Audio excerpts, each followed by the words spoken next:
నమస్తే, ఎలా ఉన్నారు? బాగున్నారా? నేను మీ పద్మజ. ఈరోజు మన రెసిపీ వచ్చేసి జున్ను అండి. స్వచ్ఛమైన గేదె పాలతో జున్ను ఎలా చేయాలో నేను మీకు ఈ వీడియోలో చూపిస్తాను. మేముండే ఏరియాలో ఆవులు గేదెలు చాలా ఉంటాయి. సో కాబట్టి మాకు జున్ను పాలు మంచిగానే దొరుకుతాయి అన్నమాట. ఇప్పుడు మనం వీడియో చూద్దామా? నేను ఇక్కడ 1 లీటర్ జున్ను పాలు తీసుకున్నాను. ఇవి ఫస్ట్ డే జున్ను పాలండి. జున్నులో తీపి కోసం ఒక 1/2 కేజీ బెల్లం తీసుకుంటున్నాను. లీటర్ పాలకి 1/2 కేజీ బెల్లం అన్నమాట. అలాగే ఒక 10 నుంచి 15 మిరియాలు, ఒక 4 ఇలాచీలు ఇలా దంచుకోవాలి. ఒక అడుగు మందంగా ఉన్న గిన్నె తీసుకొని ఇప్పుడు మనం ఈ పాలన్నిటిని గిన్నెలో పోసుకుందాము. నేను ఇందులో మామూలు పాలు పోయడం లేదండి, ఎందుకంటే ఇవి ముందుగానే పల్చగా ఉన్నాయి.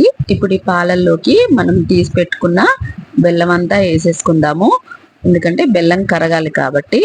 అలాగే మిరియాలు, యాలకులు కూడా వేసేసి ఒకసారి మంచిగా కలిపేసుకొని ఒక అరగంట సేపు పక్కన పెట్టుకున్నామంటే ఈ బెల్లం అంతా కరిగిపోతుంది. మూత పెట్టేసి ఒక 1/2 అవర్ ఇలా పక్కన పెట్టేసుకుందాము. చూడండి, ఒక 1/2 అవర్ తర్వాత చూపిస్తున్నాను నేను మీకు. మొత్తం బెల్లం అంతా మంచిగా కరిగిపోయింది.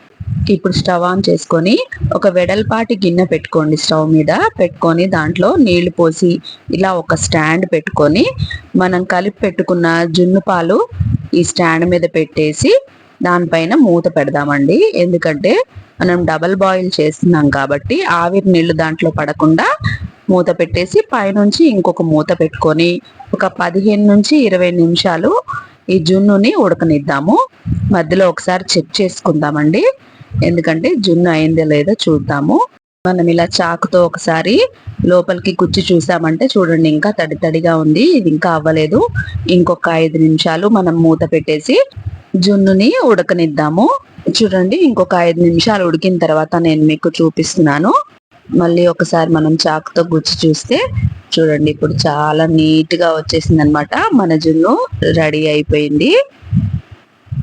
ఇప్పుడు ఇంకా స్టవ్ ఆఫ్ చేసుకుందాము. స్టవ్ ఆఫ్ చేసేసి జున్ను తీసి మనం పక్కన పెట్టుకొని దీన్ని పూర్తిగా చల్లారనిద్దాం. చల్లారిన తర్వాత జున్నుని ఒక 2 గంటల సేపు ఫ్రిడ్జ్ లో పెట్టుకోండి. ఫ్రిడ్జ్ లో పెట్టడం వల్ల జున్ను ఇంకా చాలా టేస్టీగా ఉంటుంది. చూడండి, నేను ఒక 2 గంటలు ఫ్రిడ్జ్ లో పెట్టి తీసానన్నమాట జున్నుని. ఇప్పుడు మనం ఒక చాకుతో ఇలా ఎడ్జెస్ కట్ చేసుకున్నామంటే జున్ను గిన్నె నుంచి చక్కగా సపరేట్ అయిపోతుంది. గిన్నె పైన ఒక ప్లేట్ పెట్టుకొని మనం మెల్లగా గిన్నెని ఇలా తిప్పేసుకొని పైన ఒకసారి ఇలా కొట్టామంటే మన జున్ను చక్కగా వచ్చేస్తుంది. చూడండి, జ్యూసీగా చాలా రుచిగా ఉండే జున్ను రెడీ అయిపోయింది. పిండి జున్ను కాకుండా సంవత్సరానికి ఒక్కసారైనా పిల్లలకి ఇలా స్వచ్ఛమైన గేదె పాల జున్ను చేసి పెట్టండి. మంచి పోషక విలువలున్న ఈ జున్నుని మీరు తప్పకుండా ఇంట్లో ట్రై చేయండి. నేను ఇందులో పాలు కలపలేదు చూడండి, ఎందుకంటే ఈ జున్ను పాలు మామూలుగానే చాలా పల్చగా ఉన్నాయి. ఇంకా పాలు కలిపానంటే ఇంకా చాలా లూజ్ గా అయిపోతుంది, ఇలా గడ్డలాగా రాదనమాట.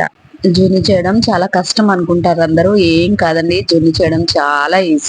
ఈ జున్ను రెసిపీ మీకు కనుక నచ్చినట్టయితే లైక్ చేయండి, షేర్ చేయండి, అలాగే కామెంట్ చేయండి. ఇలాంటి మరిన్ని మంచి రెసిపీస్ కోసం నా ఛానల్ ని సబ్స్క్రైబ్ చేసుకోండి.